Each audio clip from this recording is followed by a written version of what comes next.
ഒക്കെ അള്ളാഹുവിൻ്റെ ഔലിയാക്കന്മാരിൽപ്പെട്ട ദുന്യവിയാവുന്ന ഏതെങ്കിലും ഒരു കാര്യം ഉദ്ദേശിക്കാതെ വെറും അള്ളാഹുവിൻ്റെ വജുഹിന് വേണ്ടി മാത്രം പ്രവർത്തിച്ചു.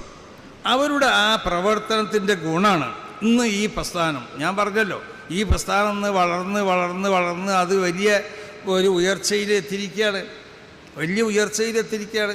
ഇങ്ങനെ ഈ പ്രസ്ഥാനം വളർന്നൊരു ഉയർച്ചയിലേക്ക് എത്താൻ കാരണം എന്താ? യഥാർത്ഥ പണ്ഡിതന്മാരായിരുന്നു ഈ പ്രസ്ഥാനത്തിന്. യഥാർത്ഥ പണ്ഡിതന്മാരെന്ന് പറഞ്ഞാൽ എന്താ? ഒരു പണ്ഡിതനുണ്ടാവേണ്ട എല്ലാ ഗുണവും സമ്മേളിച്ച ആളുകൾ.